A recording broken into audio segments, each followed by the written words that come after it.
Pues bien, buenos días, buenas tardes, buenas noches, depende de a qué horas vean este video. Hoy vamos a concluir nuestro curso de fisiología endocrina y para ello vamos a hablar de cuatro subtemitas que nos hacen falta, ¿no? Esos subtemitas son regulación de calcio y fosfatos, regulación de la ingesta de alimentos, ritmos circadianos, que realmente es glándula pineal, y el último subtema que es tejido adiposo en el balance energético, ¿no? Que son los cuatro pequeños temas que nos hacían falta y que pues considero que no son tan largos y entonces quedaba bien en un último video para cerrar toda esta parte de sistema endocrino. ¿Qué necesito saber para la regulación del calcio y la regulación del fosfato? Hay varios elementos necesarios, importantes, útiles. El primer elemento que vamos a platicar es quiénes son los intermediarios para que esto ocurra. Y entonces yo tengo en general tres componentes reguladores, es decir, tres componentes que me van a ayudar a que el calcio y el fosfato se mantengan en niveles óptimos. Esos va a ser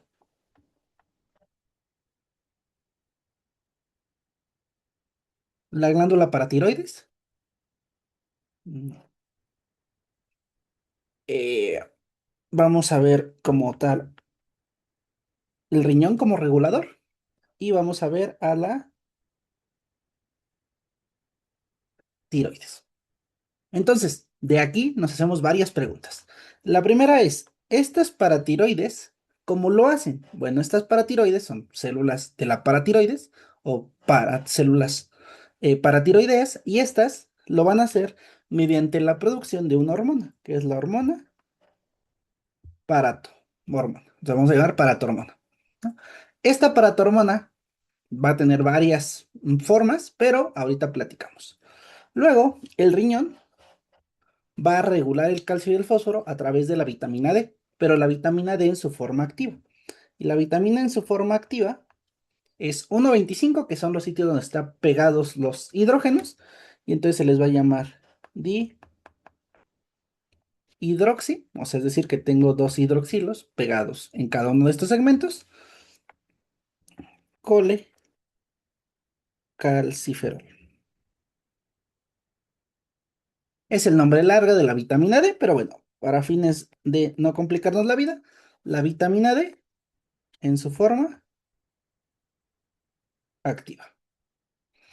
Y el tercer componente endocrino regulador, vamos a ver que la vitamina D la vamos a ver como una hormona, ¿no? O sea, por su concepción y su actividad biológica.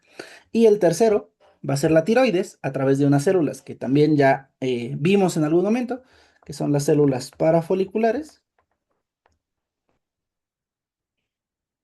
Por ahí pueden encontrar que también les llaman células C, pero estas células parafoliculares nos van a ayudar mediante la producción de calcitonina, ¿no? Y esta calcitonina, pues justamente va a liberarse para ayudarnos a esta regulación en grandes rasgos. Ahorita vemos cómo y para qué. Entonces, estos son los tres componentes endocrinos que ayudan a esta regulación. ¿Cómo lo hacen? Bueno, para ello tengo que entender mm, pequeños elementos que ya debemos conocer y tienen que ver con el metabolismo del calcio. El calcio lo puedo encontrar en tres formas. De forma libre, que es el que me interesa para esta regulación, de forma unida a proteínas y intracelular, ¿no? O sea, dentro del citoplasma o dentro de los retículos endoplásmicos, guardado. Entonces, el que nos interesa para su concepción, pues es el calcio libre. Y ese calcio libre, pues tengo que entender que tengo tres lugares de donde yo puedo obtener calcio, ¿no? El primer lugar, bueno, imaginen que se dibujara un colon.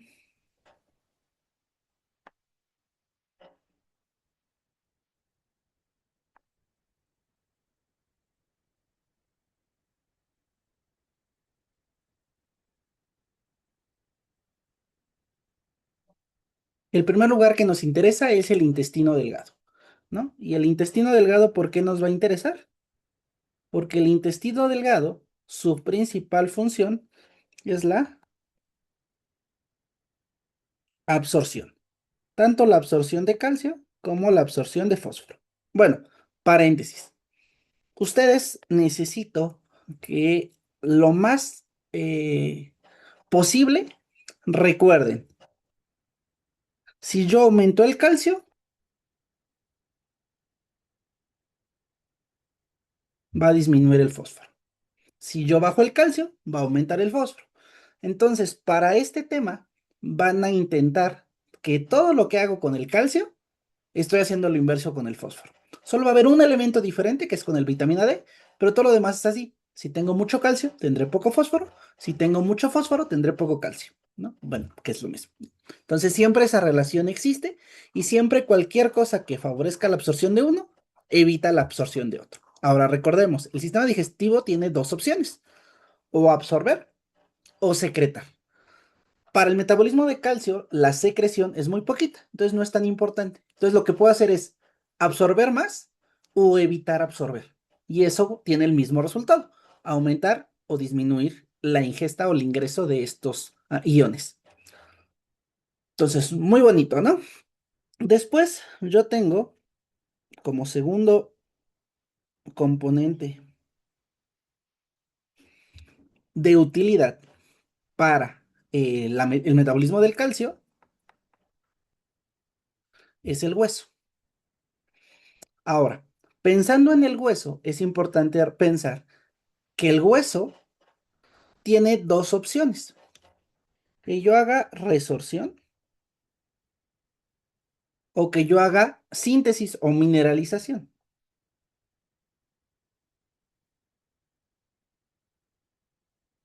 Por fortuna, esto lo vieron un poquito en sus clases de histología y vieron que el osteoclasto es la célula que va a agarrar calcio del hueso para tenerlo en la circulación. Entonces es un proceso de resorción ósea. Voy a destruir el hueso para sacarle calcio. Mientras que el osteocito, que vamos a ver que su precursor es el osteoblasto, lo que está haciendo es favorecer que el calcio se deposite o se ingrese en la matriz mineral del hueso. Entonces, cuando yo hablo de síntesis o mineralización ósea, estoy diciendo que estoy metiendo calcio al hueso. Si yo digo que hay resorción ósea, estoy diciendo que estoy sacando hueso, no, sacando calcio. Y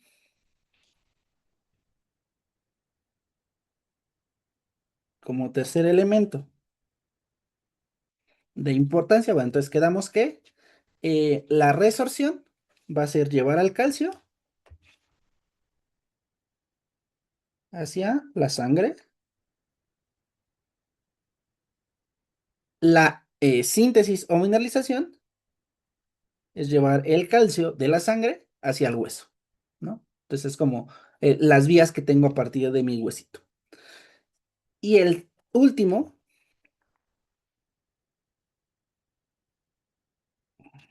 son mis riñones. Ahora, recordemos, la principal función de mi riñón, pues es tener un glomérulo, mis túbulos contorneados proximales, mi asa de Henle, mis túbulos contorneados distales y mis túbulos colectores. Entonces, a esto, pues digamos que está acompañado por una arteria, ¿no? Ahora, si yo estoy hablando del calcio libre, este calcio libre, pues recordemos que va a estar en sangre. Entonces, la absorción va a llevar calcio del intestino a la sangre. La resorción va a llevar calcio del hueso a la sangre. La mineralización va a llevar calcio de la sangre al hueso y aquí lo que tengo que pensar es, bueno, ese calcio libre, ¿qué le pasa? Y entonces lo normal es que el calcio se excrete. En nefro ustedes aprendieron, hay tres mecanismos por lo cual pueden modificar la excreción de algo. Primer mecanismo, secreción. Yo libero de la sangre hacia los túbulos. Segundo mecanismo, eh, reabsorción. Entonces yo recupero ese mineral o ese ion que está en el túbulo y lo llevo otra vez a la sangre, ¿no? Eh, bueno, perdón, primero la filtración, el segundo reabsorción y el tercero es la secreción, ¿no? Que aquí todo lo que está en sangre que no ocupo, lo vuelvo a liberar. En el caso de la excreción del calcio, que va a ser cómo yo tiro el calcio, el mecanismo más importante del riñón para recuperar ese calcio va a ser el mecanismo de reabsorción. Entonces, si yo reabsorbo, aumento la reabsorción de calcio, yo estoy disminuyendo la excreción. Si yo disminuyo la reabsorción de calcio, lo que yo estoy haciendo es aumentar la excreción. Entonces, la reabsorción es inversamente proporcional a la excreción. Y entonces, la excreción es tirar el calcio. Si yo no quiero tirar calcio, lo tengo que reabsorber. Si yo quiero tirar calcio, pues lo voy a favorecer que no se reabsorba, ¿no? Entonces, estos son los tres mecanismos para optimizar el uso del calcio. Lo agarro del intestino, lo agarro del hueso, lo agarro del riñón. Ahora, si yo tengo estos reguladores, pues lo que me interesa saber es en qué momento se activa uno o en qué momento se activa otro. Y para eso, pues lo primero que tengo que entender es la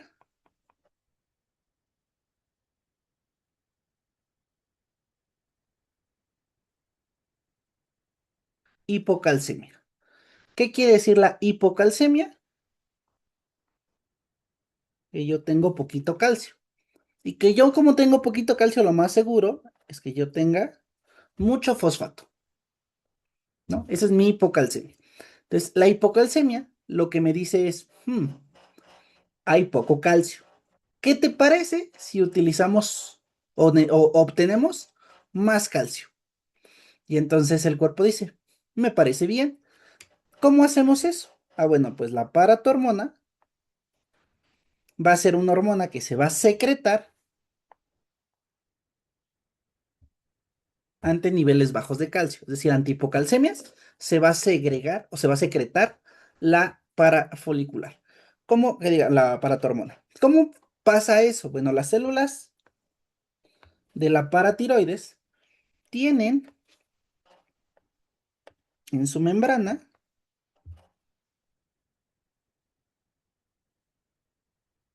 un receptor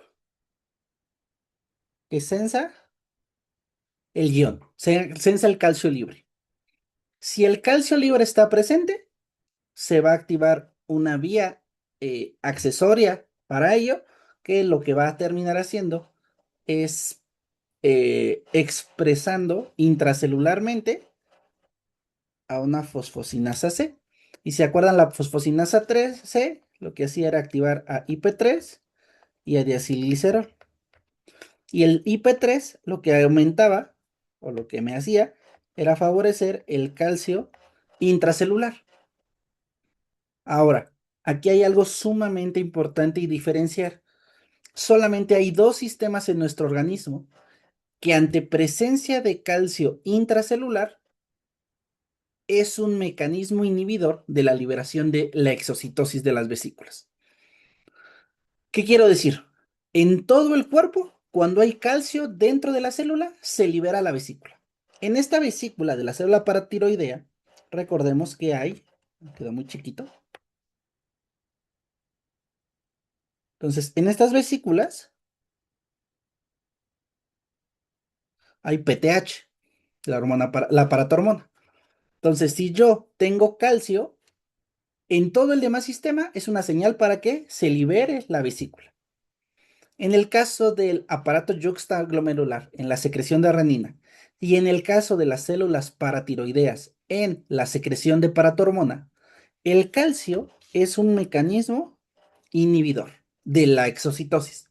Esto yo lo preguntaría, ¿no? O sea, dentro del sistema paratiroideo, la presencia de calcio intracelular favorece la inhibición de la exocitosis. Entonces, si yo tengo calcio, la paratormona no se libera.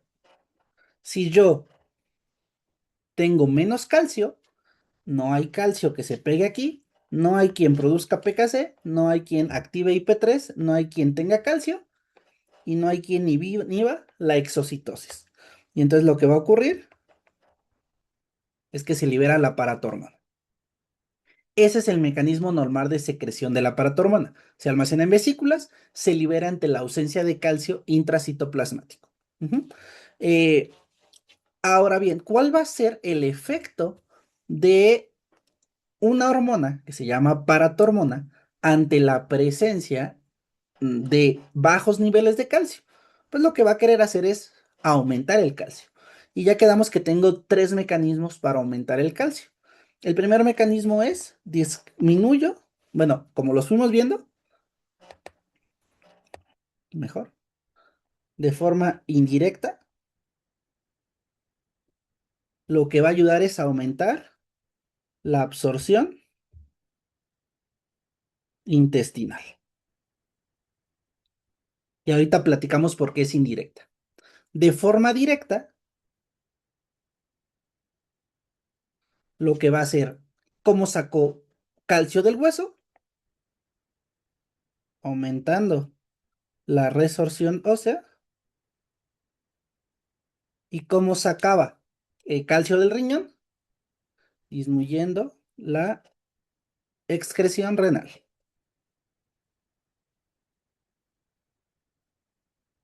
Entonces, listo. Si ustedes les preguntan cuál es la función de la paratormona, es aumentar el calcio. ¿Cómo aumenta el calcio? Favorece la absorción, disminuye la excreción o aumenta la resorción ósea. Muy sencillito, ¿no? Ahora, eso no es lo único que necesitamos entender. Una de las cosas que tal vez es necesario que visualicemos aparte es este mecanismo de la resorción ósea. Eh, Les voy a poner un esquemita, está medio complejo, pero bueno, espero que nos ayude a clarificar algunos elementos. Primer elemento, la paratormona va a activar única y exclusivamente a los osteoblastos. Es decir, aunque favorece la resorción ósea, la paratormona solo activa osteoblastos. De hecho, hay un estudio muy bonito que nos dice, si tú liberas paratormona de forma pulsátil, es decir, das un poquito de paratormona, descanso, poquito de paratormona, descanso, poquito de paratormona, descanso, y lo das en pocas dosis, esa paratormona a la única célula que activa es al osteoblasto. ¿Y el osteoblasto cuál tiene de función? Mineralización. Entonces, un paciente con eh, osteopenia o incluso ya osteoporosis, se les dan análogos de paratormona en dosis pequeñas y en dosis espaciadas para favorecer la mineralización. Pero eso solamente pasa si los das poquito y pulsante. Si tú lo das continuo y en dosis normales de paratormona, estos osteoblastos no solamente van a mineralizar, también van a empezar a generar rank L. Es un tipo de citosina, es una familia de las TNF-alfas, pero este rank L se une directamente con los precursores de osteoclastos. Y gracias a la presencia de rank L, el osteoclasto, bueno, madura y termina formando un osteoclasto. Entonces, si yo activo al osteoblasto con paratormona constantemente, voy a favorecer la diferenciación de los precursores osteoclásticos hasta osteoclastos. Y el osteoclasto, su principal función es resorción ósea. Entonces, la paratormona a nivel de huesito favorece la resorción ósea. Con fines de preguntas, hay un chorro de cosas aquí importantes, pero no quiero abrumarlos con ello. La única que quiero que ustedes recuerden es rank L es el mediador responsable de la proliferación de osteoclastos. Y el mismo osteoblasto produce OPG. OPG, ay, déjenme les digo el nombre porque siempre se me olvida. Es una osteopengrina. No me acuerdo. Osteoprotegerina. OPG es la osteoprotegerina.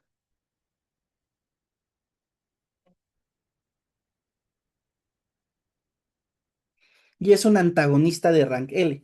Es decir, va a fijar a rank L. Mientras el osteoblasto tenga suficiente osteoprotegerina, rank L no actúa.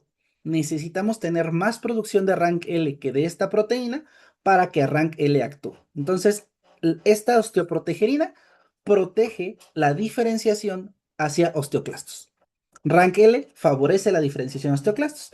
Y entonces, a grandes rasgos, pues mi paratormona activa el osteoblasto libera rank L diferencia a osteoclasto y el osteoclasto hace resorción ósea. Y esa resorción ósea me permite liberar calcio a la sangre y entonces, gracias a la paratormona, aumenta el calcio sanguíneo.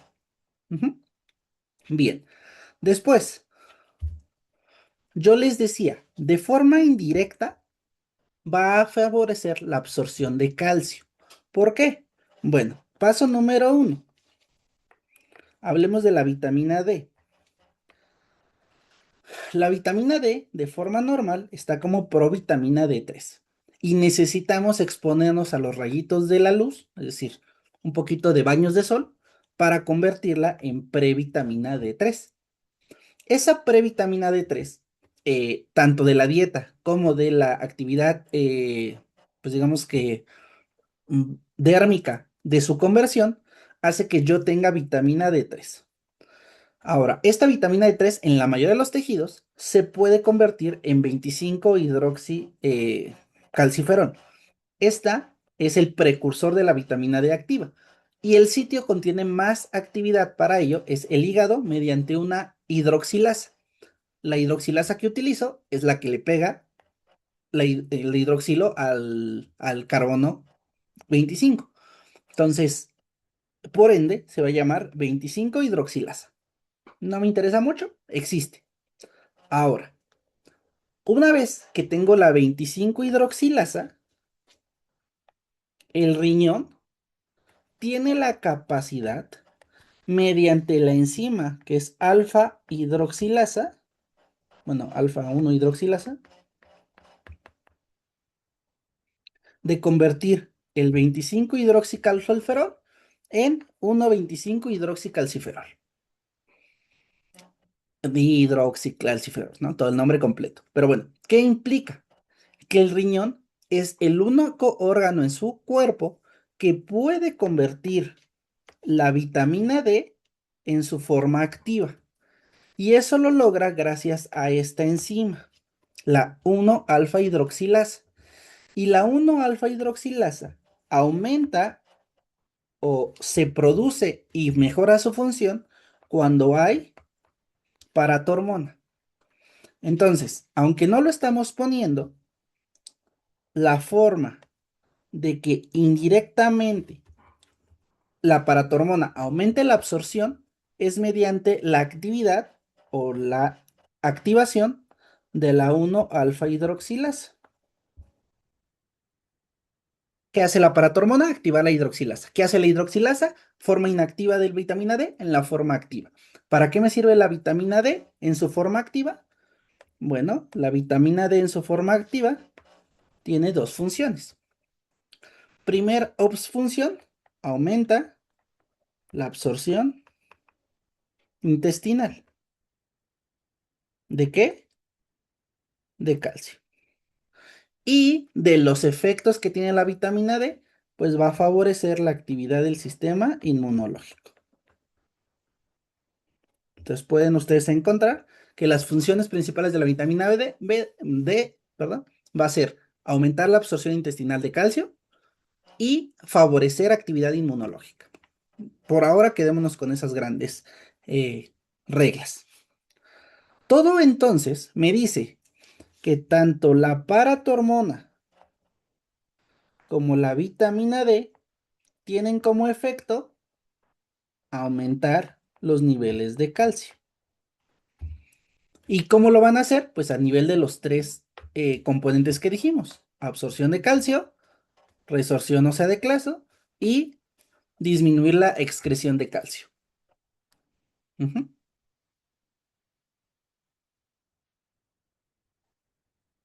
Mm, Ahora, por el contrario, si yo llego a tener hipercalcemia, quiere decir que yo tengo altos niveles de calcio, que yo tengo bajos niveles de fosfatos, y esto me está generando que esto suba, que esto se active y que no se libere la paratormona. Entonces reduzco la actividad de la paratormona, siempre va a haber una paratormona basal, pero al tener poquita, lo que hago es pues evitar la actividad normal. Entonces, si no hay paratormona, no hay absorción de calcio, no hay resorción ósea, hay aumento en la excreción de calcio. Entonces, ¿qué más puede ayudarme en una hipercalcemia? Pues una hipercalcemia me puede ayudar la calcitonina. ¿Y qué va a hacer la calcitonina cuando yo tengo hipercalcemia? Bueno, lo que va a hacer justamente va a ser disminuir el calcio. ¿Y cuál es la forma más útil que tiene la calcitonina producida por las células parafolliculares de la tiroides para reducir el calcio? Pues lo que va a hacer es disminuir resorción ósea y más importante que ellos, aumentar la captación ósea de calcio. Entonces no estoy quemando hueso y aparte estoy guardando ese calcio en el hueso. ¿Qué más puede hacer? Bueno, lo que puede hacer es aumentar la excreción renal de calcio. Entonces disminuye la reabsorción y por eso se excreta mejor el calcio. Y listo. Con eso tenemos un mapa muy general de este proceso, que es lo que necesitan saber por ahora. ¿Qué es esto? Tengo paratormona, tengo vitamina D en su forma activa y tengo calcitonina. Tanto la paratormona como la vitamina D favorecen la salida de calcio a sangre. ¿Cómo lo hacen? Aumentando absorción intestinal, aumentando resorción ósea, disminuyendo excreción de calcio. Acordemos que los exámenes suelen ser truculentos. ¿Y esto en qué sentido? En el sentido de que si yo digo, estoy disminuyendo la excreción, es lo mismo que decir, estoy aumentando la reabsorción, ¿no? Porque si yo aumento la reabsorción, excreto menos, ¿no? Entonces, como entrada, pues no hay mucho tema ahí. Ahora, todo esto, pues tiene que regularse de alguna forma. Y la regulación, pues es una cosa un poco, bueno, lo vamos a hacer chiquito para que de una vez rayemos. De este lado, tengo la regulación de fósforo. Van a darse cuenta que esto y esto es muy similar, ¿no? O sea, si yo favorezco la reabsorción de calcio, lo que estoy haciendo es disminuir el fósforo en el hueso, ¿no? O sea, entonces tengo más calcio, menos fosfato, ¿no? Pero bueno, creo yo que con que se acuerden de que se aumenta el calcio, disminuye el fosfato, y si disminuye el calcio, aumenta el fosfato, pueden resolver cualquier cosa de estos, aunque el mecanismo fisiológico, pues de repente podría ser algo fundamental para el metabolismo del fosfato. Pero bueno, quedémonos entonces con el calcio. El calcio, de forma normal, está siendo sensado por los niveles basales que tiene. Si yo de repente llego a bajar de 10 miligramos por decilitro de calcio, es una señal para que el calcio se empiece a, bueno, empiece a decir hay hipocalcemia. Y entonces, pues lo que va a hacer al tener menos calcio, generalmente cuando ya llegamos a 8,4, es favorecer la liberación de la paratormona. ¿Y la paratormona qué va a hacer? Bueno, la paratormona va a ir al hueso y hace resorción ósea, o sea, rompe el hueso. La paratormona va a ir al riñón y va a hacer dos procesos. Reabsorción de calcio, es decir, disminuye la excreción de calcio y actividad de la 1-alfa hidroxilasa, lo cual hace que se active la vitamina D. Cuando yo tengo esto, lo que estoy haciendo es, uno, aumentar el calcio plasmático y dos, favorecer la absorción de calcio intestinal. Y entonces, el aumento de la absorción, la disminución de la excreción y el aumento de la resorción hacen que el calcio vuelva a aumentar. Y niveles altos de calcio van a hacer que la paratormona se inhiba, ¿no? Entonces, ese es el ciclo de regulación normal. Eh, y listo, ¿no? O sea, creo que eso es lo importante. Datos culturales. La 1,25-dihidroxicalciferol inhibe directamente a la 1-alfa hidroxilasa. Entonces, en el momento que yo tengo mucha vitamina B2, hay una asa ultra corta que lo que está haciendo es evitar que se siga convirtiendo en vitamina D. Entonces, la vitamina D se regula a sí misma. Entonces, los puntos de regulación entonces serán los niveles de calcio. Si son bajos, se libera paratormona, y si son niveles altos, se inhibe la paratormona. Y esto pasa muy similar de este lado. Es decir, el fósforo, si está alto, tendrá que reducirse. Si está bajo, tendrá que subirse. Entonces, cuando el fosfato está alto, la paratormona se secreta. ¿Y qué hace la paratormona? Bueno, va a hacer que el osteocito, que ya es la célula que se encarga de hacer matriz, produzca un factor de crecimiento, que es el F23. Ese factor de crecimiento nos va a ayudar a tres mecanismos. El primero nos ayuda a inhibir los cotransportadores de fosfato. Es decir, yo tengo mucho fosfato, ¿no? Porque tengo el calcio bajo. Entonces tengo mucho fosfato.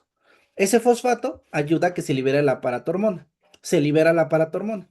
Y la paratormona va a ir hacia el osteocito y va a ir hacia mis actividades básicas en el riñón.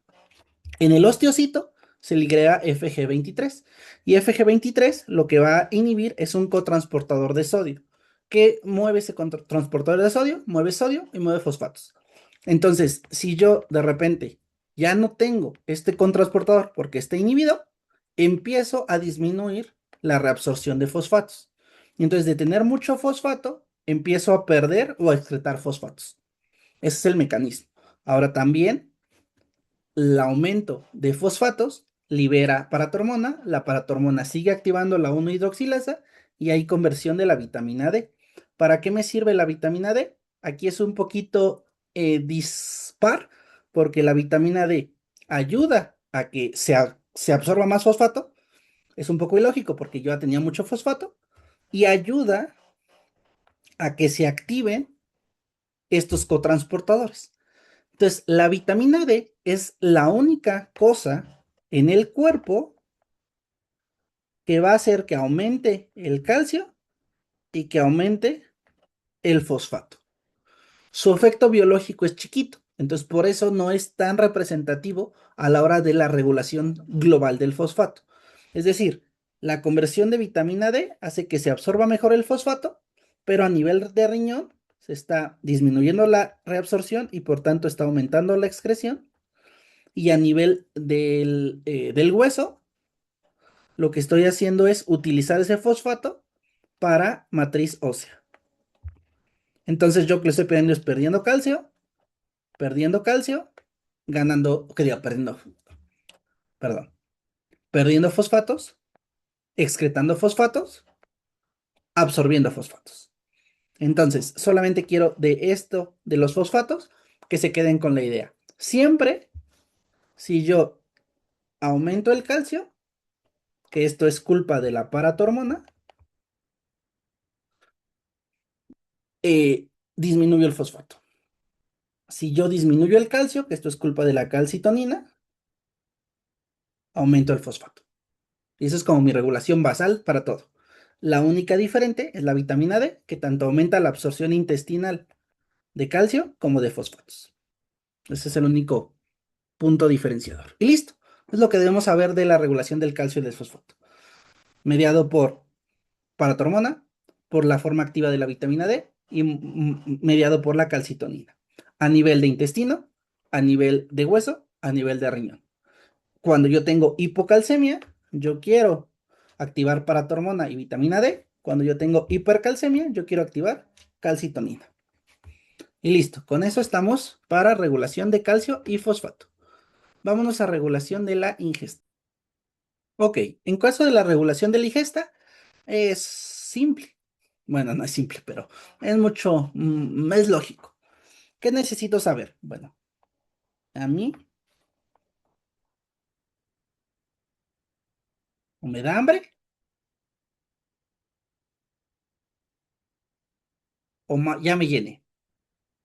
Esa regulación de si tengo hambre o si ya estoy lleno es utilizado o es regulado por el hipotálamo. Ahora, no sé si ustedes recuerdan la estructura del hipotálamo, pero bueno, más o menos es así. Aquí tenemos la hipófisis, ujú, y pues el hipotálamo está arribita, ¿no? Abajo del tálamo. Este hipotálamo se caracteriza por tener un chorro de núcleos.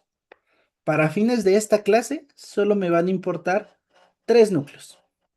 Primer núcleo, que no está en esta imagen, viene estando más o menos a este nivel y se le llama el núcleo lateral. Este es un corte sagital, entonces no lo puedo ver porque está de ladito. Entonces, el núcleo lateral está como tridimensionalmente adelante de los núcleos paraventriculares y los núcleos anteriores.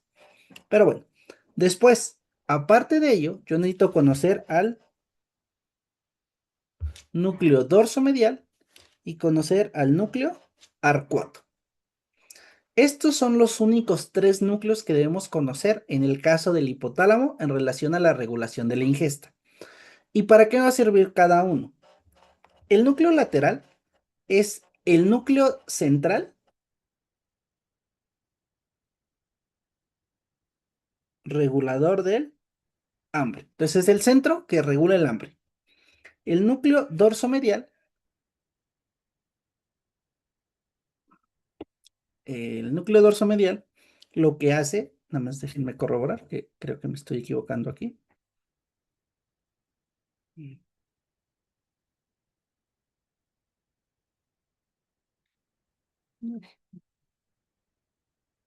No lo encuentro.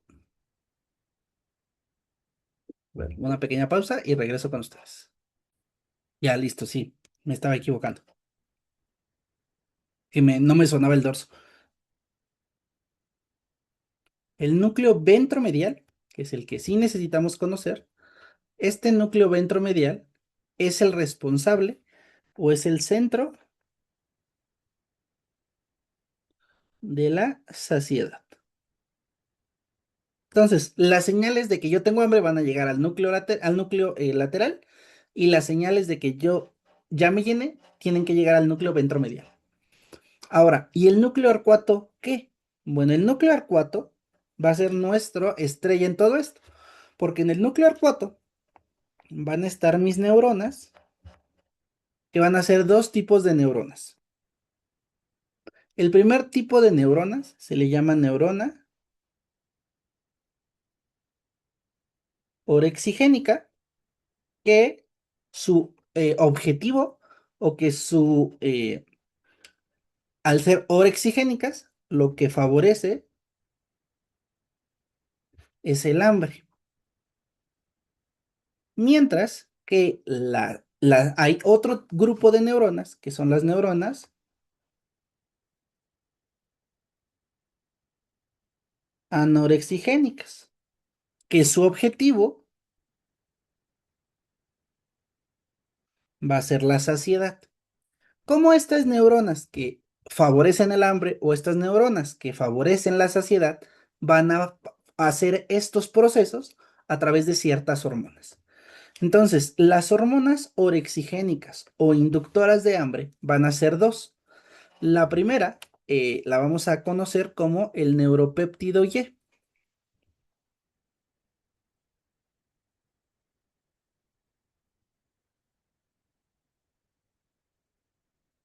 Neuropéptido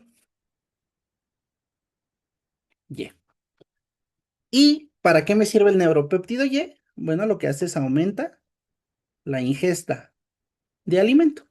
Entonces, tengo hambre, como más, gracias al neuropéptido Y. Ahora, también como hormona orexigénica, tengo a una que es AGRP. Vamos a ponerle su nombre nada más para que lo tengan ahí, pero no creo que sea necesario. Es una proteína relacionada con agouti. Pero bueno, lo que me interesa del AGRP es que lo que va a hacer es inhibir la saciedad. Entonces, si yo inhibo la sensación de estar lleno, pues como más. Entonces hago una orexigénesis, ¿no? Favorezco el proceso de alimentación. Pues se llama una hormona orexigénica. Ahora, ¿qué pasa en este mismo contexto con las anorexigénicas que inducen saciedad? Voy a tener dos. La más importante para nosotros es POMS, que POMS ya se las había mencionado en el capítulo de suprarrenal, es el precursor de la CTH. Y POMS significa propiomelanocortina. La propiomelanocortina justamente tiene como objetivo estimular la saciedad. Y tengo a CART. CART es muy truculenta. ¿Por qué? Porque el significado de CART es el transcrito regulado de cocaína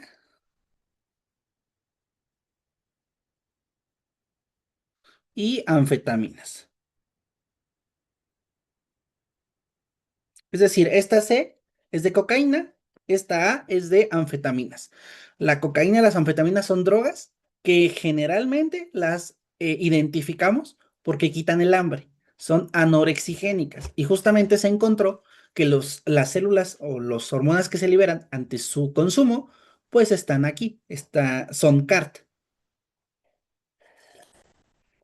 ¿Y qué hace CART? Lo que hace CART es regula la ingesta, ¿no? Esto es lo que va a hacer. Ahora bien, yo ya sé entonces que en mi núcleo arcuato tengo las neuronas encargadas de producir hormonas que van a ser inductoras de hambre o inductoras de saciedad. Las inductoras de hambre, neuropéptido Y APGRP, y las inductoras de saciedad, que va a ser POMS y CART. Ahora, ¿qué hace que mi organismo decida hacer una o hacer otra? Esto depende completamente, bueno, en su mayoría, no completamente, en su mayoría, del sistema intestinal. Es decir, aquellas hormonas intestinales que veremos en la siguiente serie de videos que regulan la alimentación. Por ahora, solo platicaremos un compendio general de ellas. La primera es la grelina, que hablaremos también al final de esta clase de ella, pero la grelina normalmente se produce a nivel del estómago y se va a producir cuando el estómago está vacío, es decir, durante el ayuno. Entonces, la grelina tal vez sea mi principal hormona intestinal orexigénica. Entonces, cuando hay grelina, porque estoy en ayuno y porque mi estómago está vacío, activo al núcleo arcuato, el núcleo arcuato, bueno, de hecho activo al núcleo lateral, se activa el centro del hambre, se mandan las señales a las neuronas del núcleo arcuato, se produce neuropéptido y favorezco la estimulación de la ingesta de comida. También hay otras hormonas que se han visto que pueden inducir hambre. La más importante es el cortisol, que también es orexigénico, y aunque no es directamente algo endógeno, los cannabinoides. Si vemos solamente los endocannabinoides, pues sabremos que tienen hambre. Nuestros amiguitos que casi no tenemos de ellos, que llegan a conducir cannabinoides alias marihuana exógena, suelen también tener hambre durante pues la ingesta de ella. ¿Por qué? Porque el cannabinoide es un orexigénico. Ahora, estos son los únicos estímulos orexigénicos a nivel intestinal que nos importa conocer. En relación a los componentes anorexigénicos, solo hay uno que está que lo que hace es favorecer la liberación de una hormona anorexigénica. Y esto va a ser la leptina. Entonces, la leptina lo que me ayuda es a la liberación de POMS. La leptina viene directamente de la grasa, bueno, el tejido adiposo. Entonces, el tejido adiposo produce leptina. La leptina tiene dos funciones. Una función anorexigénica mediante la liberación de propio melanocortina y lo que más van a hacer las hormonas inductoras de saciedad va a ser inhibir a las orexigénicas. Entonces, más que la saciedad produzca sus propias hormonas de saciedad, lo que hacen es inhibir al hambre. Ujú. ¿Quién más, aparte de la leptina, inhibe al hambre? Bueno, el más común es la insulina, pero tengo un gran número de otras, como es el péptido YY. Me da mucha risa el péptido YY, porque es como YY. La CCK, que acuérdense que es la colecistocinina, se las pongo.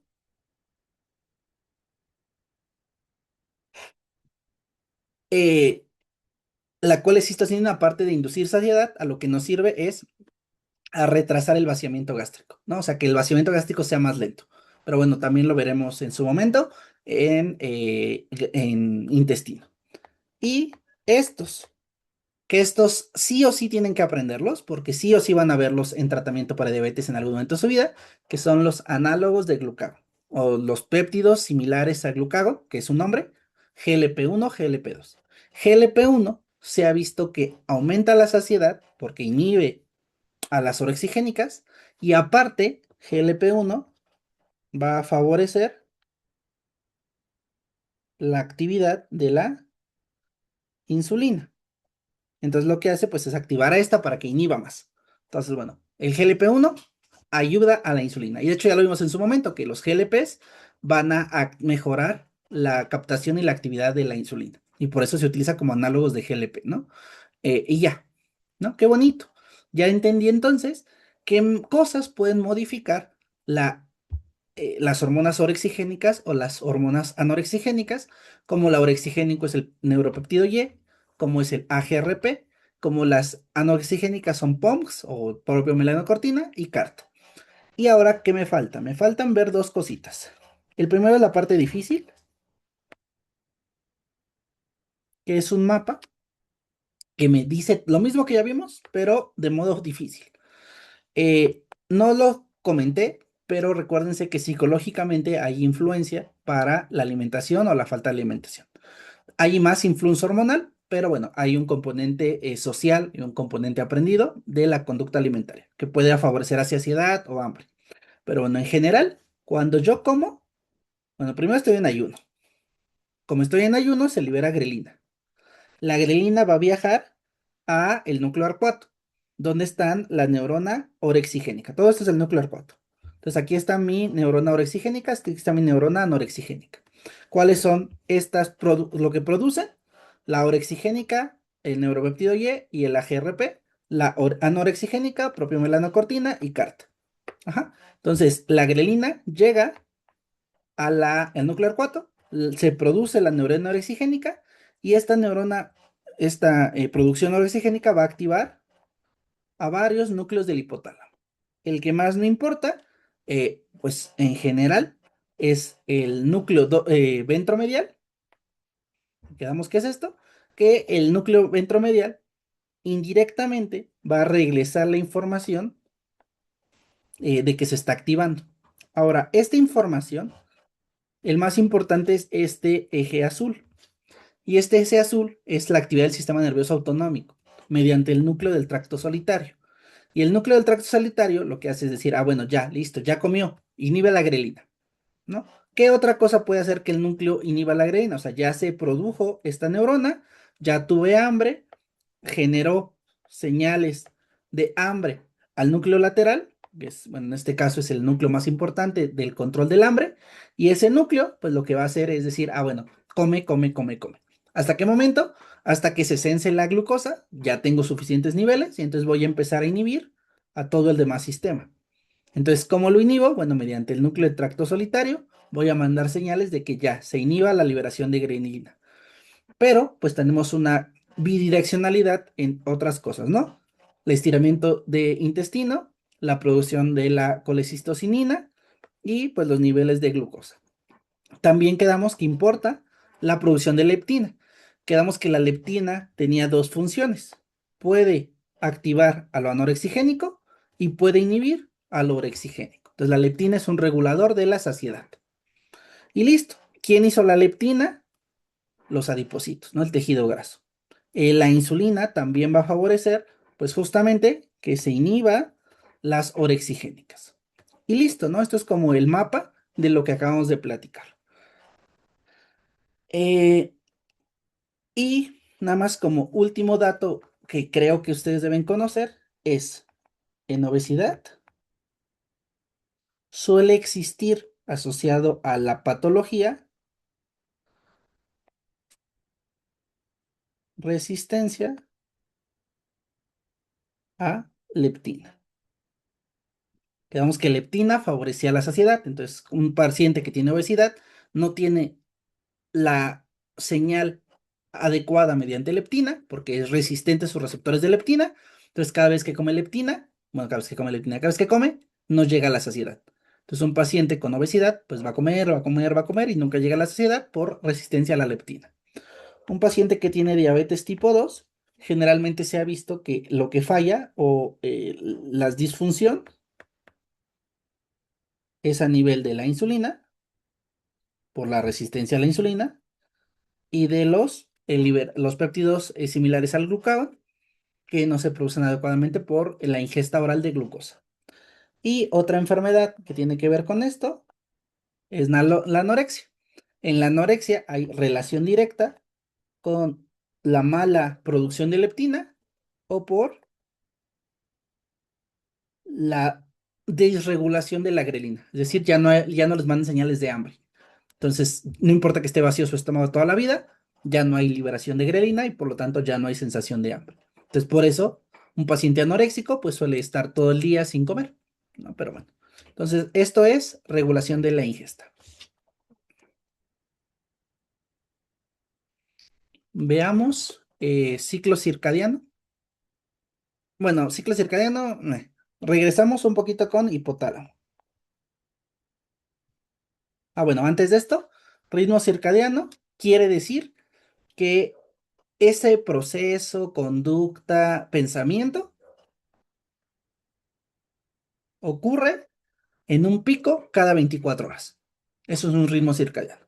Generalmente, esto depende de nuestro ciclo, luz-oscuridad. Entonces, eso es lo que nos habla o lo que nos da todo el proceso.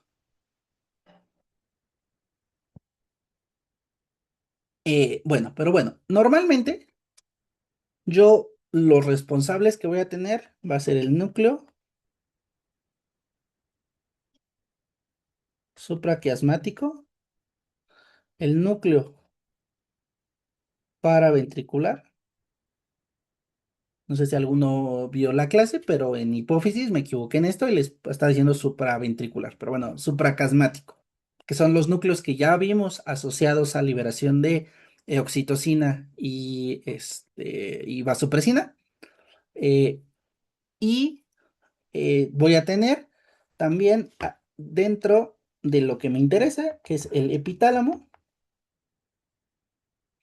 algo sumamente importante que es la glándula pineal. ¿Y por qué la glándula pineal me importa? Porque es la responsable de la liberación de melatonina. ¿Qué ocurre para que esto se lleve a cabo? Paso número uno. Tengo una vía que es la vía retina hipotálamo. Esta vía está regulada por el sistema nervioso autónomo.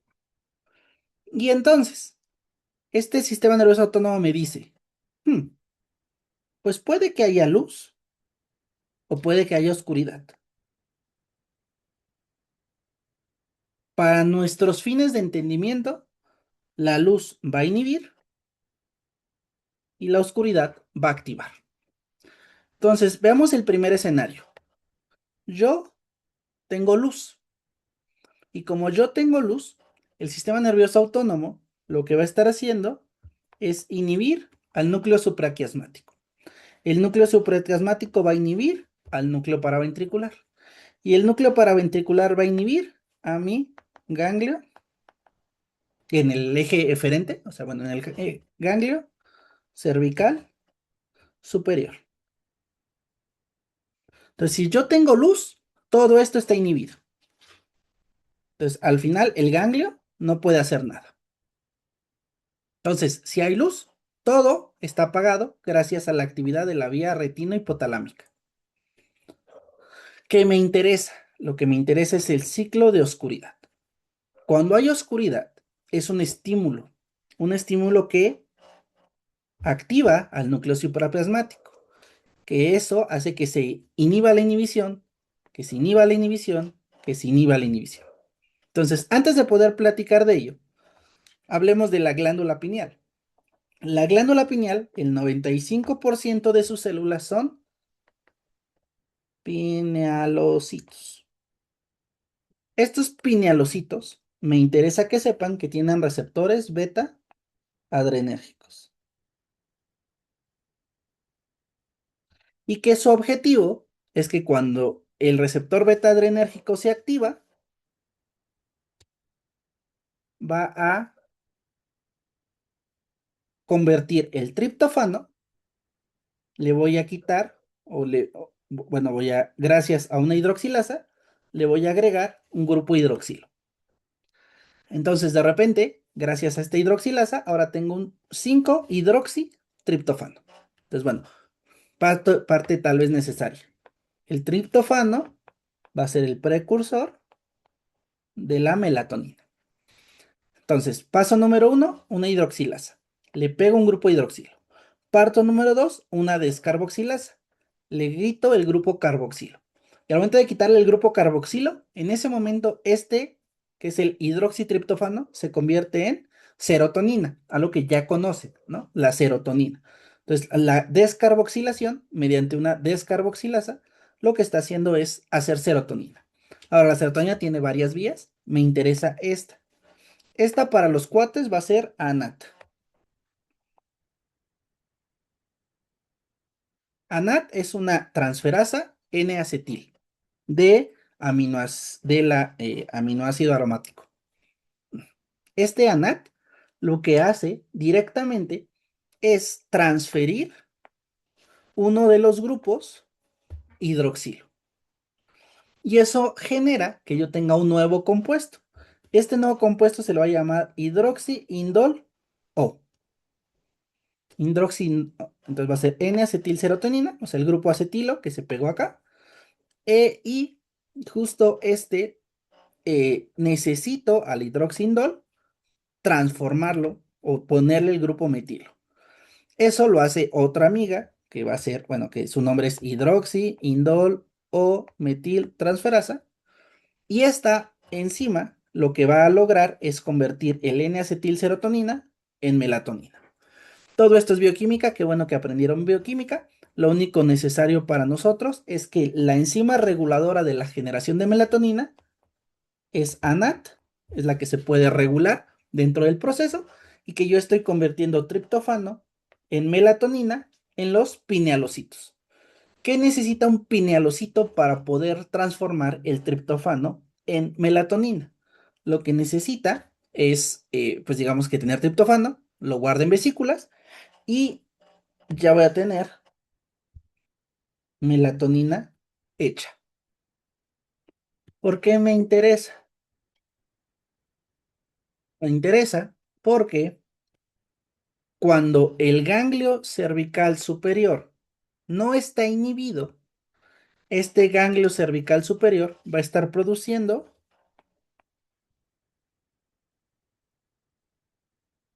noradrenalina. y la noradrenalina va a llegar al receptor betradrenérgico. Y eso va a favorecer que yo tenga melatonina. Entonces, yo solamente produzco melatonina en la oscuridad. Y ya. Ahora, ¿por qué necesito saber eso? Bueno, porque todas las células de mi cuerpo tienen receptores, ya sea MT1, MT2, el MT3 se ha descrito, pero no se ha encontrado realmente cómo funciona, para inducir funciones. ¿Qué funciones son las más importantes asociadas a la melatonina? Función número uno, la regulación del ciclo o del reloj biológico. ¿Qué implica? Que yo voy a saber que es de día, que yo voy a saber que es de noche, que voy a producir cosas en el día, que voy a producir cosas en la noche, según mi percepción cerebral de que es día o que es noche.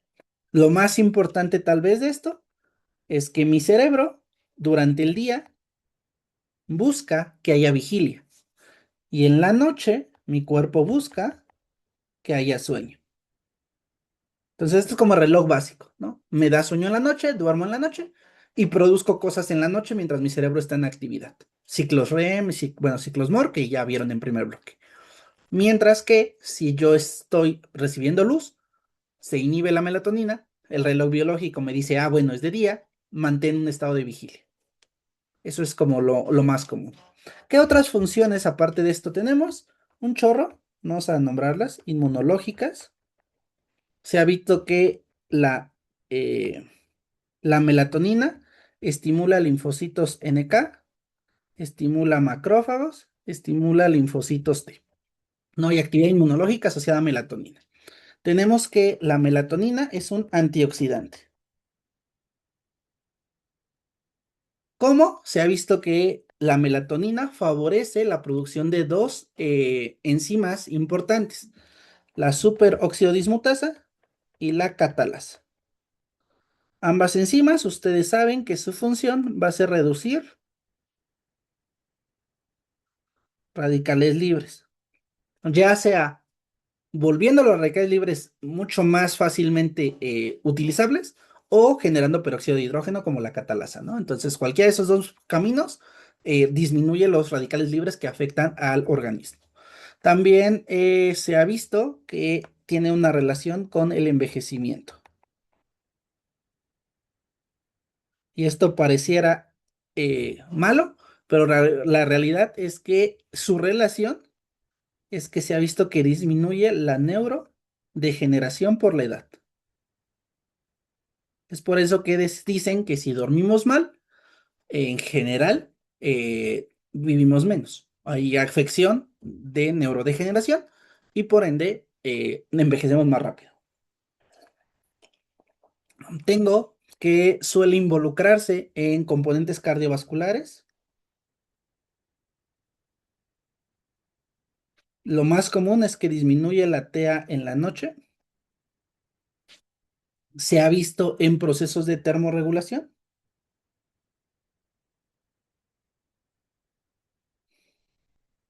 Y el último elemento en el que tenemos que entenderlo es que se ha visto en secreción hormonal. No sé si se acuerdan, que también yo les platicaba que picos altos de melatonina en el desarrollo y crecimiento infantil, duermen mucho, hay mucha melatonina, y entonces eso inhibe directamente a las hormonas liberadoras.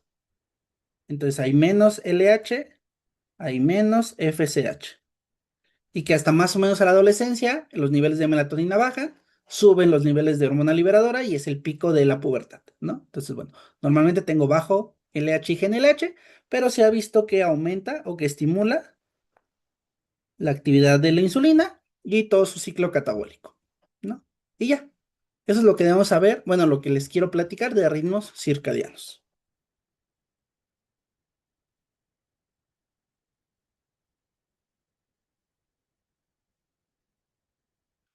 Para acabar esta revisión, tenemos fisiología del tejido adiposo en el balance energético. ¿Qué es esto? Pues solamente entender que la grasa tiene metabolismo fisiológico endocrino. ¿En qué sentido? Bueno, paso número uno. Tengo tres tipos de tejido adiposo: el blanco, el marrón y el beige. Por ahora nos centraremos en el blanco y en el marrón.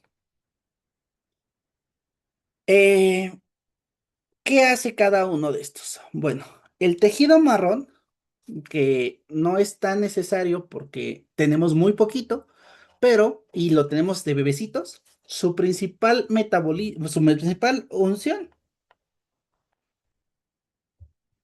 es la termogénesis.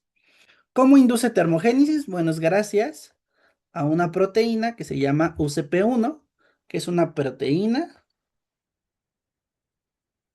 desacoplante tipo 1, ¿no? Y esta proteína desacoplante tipo 1 ha visto que lo que hace es disipar la energía. Y la única forma de disipar la energía que conocemos es convertirla en calor.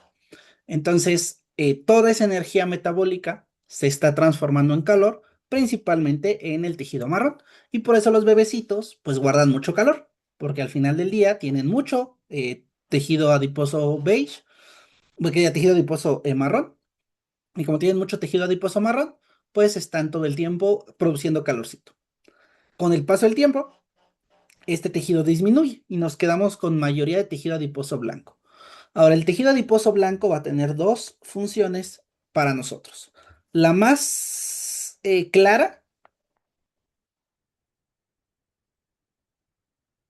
es guardar cosas, ¿no? El almacenamiento de ya sea ácidos grasos, ya sea glicerol, ya sea triacilglicéridos. Entonces, cualquier forma de almacenamiento de lípidos suele ser en este tejido.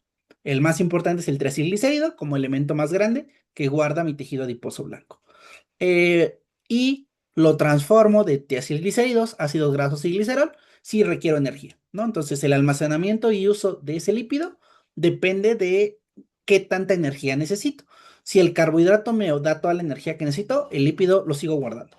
Pero si tengo déficit, pues digamos, calórico o déficit carbohidrato, entonces en ese momento se libera glucagón, se activa la lipólisis, se rompe tiacilglicéridos en ácidos ácidos y glicerol, y entonces con esos elementos yo me entro a gluconeogénesis, ¿no? Como el cómo utilizar el almacenamiento en el momento que lo necesito. Pero imaginando que bioquímica la dominamos, vamos a la parte que no conocemos mucho, que es la liberación o producción de adiposinas. Ajá. Es decir, son hormonas que les voy a llamar de tejido graso y les llamo adiposinas. En lugar de citocinas, que es para el sistema inmune, le llamo adiposinas para el sistema graso. Pero al final son hormonas. ¿Cuáles son las tres que necesito que conozca? La leptina, de la cual ya hablamos un poquito, la adiponectina y la resistina.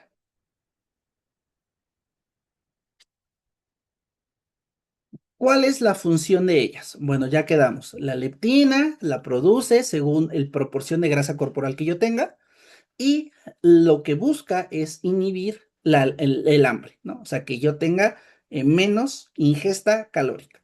Entonces llega al hipotálamo y regula que yo coma. Entonces la leptina, digamos que disminuye la ingesta. Y eso hace que yo necesite gastar grasa. Entonces, si yo tengo mucha grasa, libero más leptina, tengo menos hambre, como menos, estoy más probablemente en hipoglicemia y entonces hago mecanismos de contrarregulación de insulina y por ende lipólisis. Rompo los ácidos grasos que guardo, que ya los triacilglicéridos que guardo, y entonces yo optimizo esas grasas que estaba guardando, gracias a la leptina y todo este proceso. ¿Qué hace la adiponectina? La adiponectina lo más importante es que aumenta la sensibilidad a la insulina, pero también favorece la beta oxidación, o sea, oxidación de ácidos grasos Y bueno, esto va a tener como fin último efectos cardioprotectores. Y la resistina, pues hace lo contrario. Disminuye la sensibilidad de la insulina y entonces suele estar relacionada con la inducción de diabetes tipo 2. Ujú. Aparte de la producción de adipocinas, dentro de la magia también hablan que una adiposina es una citosina inflamatoria. Entonces, ustedes conocen que el TNF-alfa y la IL-6 como citocinas inflamatorias están presentes en el tejido adiposo. Entonces, ayudan a procesos de inflamación. ¿Por qué me interesa? Porque ustedes saben que la obesidad es un estado proinflamatorio. Entonces va a haber más TNF-alfa y más interleucina 6 y por lo tanto el sistema siempre va a estar en actividad inflamatoria constante. ¿Qué hace que el sistema graso o tejido adiposo active una u otra cosa? Pues si yo estoy en ayuno, tengo poca reserva, voy a favorecer la liberación de adiponectina, entonces la insulina funciona mejor, entonces la grelina manda la señal, como, y como estoy comiendo, la insulina se libera, funciona bien, guardo toda esa energía y la acumulo por lipogénesis. Llevo más de 12 horas de ayuno, entonces ya no estoy liberando grelina, no llega comida, entonces empiezo a liberar glucagón, hago lipólisis y por ende pues voy a favorecer digamos que la movilización de ácidos grasos, la lipólisis y la optimización de la grasa y de los aminoácidos para generar carbohidratos en ese momento, ¿no? Entonces, el ciclo es bioquímico, ¿no? Un poquito de lo que vemos en crecimiento y lo que vemos en cortisol, más o menos funciona igual, insulina y glucagón, es como volver a retomar todos esos elementos. Si estos fallan, pues es lo que me explica que hay obesidad, que haya síndrome metabólico, que haya lipodistrofias, ¿no? Pero bien, ¿cómo actúa la leptina? Pues ya hablamos, va al hipotálamo, en el hipotálamo inhibe al neuropéptido Y, activa a la propia melanocortina, ¿no? Entonces la leptina ya la conocemos. La adiponectina tal vez no la conocemos tanto. ¿Cómo va a ser este aumento de la sensibilidad a la insulina? Bueno, esto ocurre ya que favorece la expresión de GLUT4. Recordemos que el GLUT4 es un transportador dependiente de AKT que se generaba ante estímulos de insulina. Entonces, si yo ya tengo prefosforilado todas estas moléculas, cuando llegue la insulina, GLUT4 se va a expresar más rápido, voy a captar más rápido glucosa en hígado y músculo y pues voy a optimizar el uso de esa glucosa, ¿no? Porque está llegando a tejidos de depósito. Eh, También tiene una capacidad de inhibir, pues, lo que no necesito. En este momento no necesito gluconeogénesis, ¿no? No, no es necesario. Tampoco quiero liberar o producir las inflamatorias. Entonces, en este momento la adiponectina es antiinflamatoria. Yo les decía, puede ayudar gracias a esta oxidación de ácidos grasos a protección cardiovascular.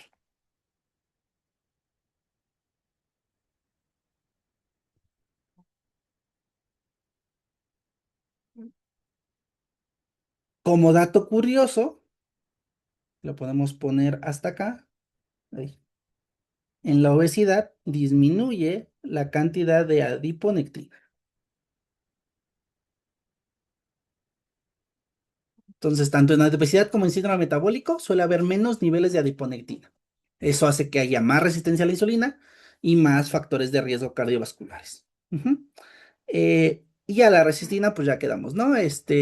Se ha visto que favorece la resistencia a la insulina y se ha visto que puede inducir mediadores inflamatorios, ¿no? O sea, puede ayudar a la mayor producción de IL-1 y de IL-6. Eh, y bueno, no tiene mucho que ver con esto, pero es importante que recuerden, la grelina va a ser la responsable de que durante el ayuno genere yo hambre. Y bueno, pues ya lo platicamos a grandes rasgos. La otra es la grelina, que es la importante. Toda la parte de los mediadores inflamatorios, pues Tal vez solo me interesa que ustedes conozcan su efecto en la sensibilidad a insulina. Entonces, se ha visto que TNF alfa principalmente, o sea, los otros no están en estudio, puede bloquear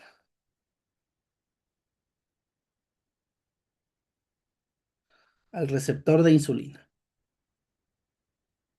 Entonces, esto hace que se reduzca la fosforilación.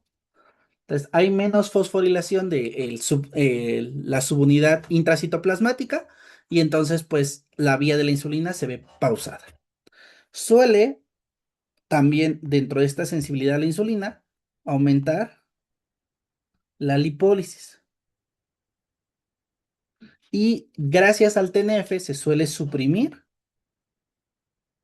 a la adiponectina.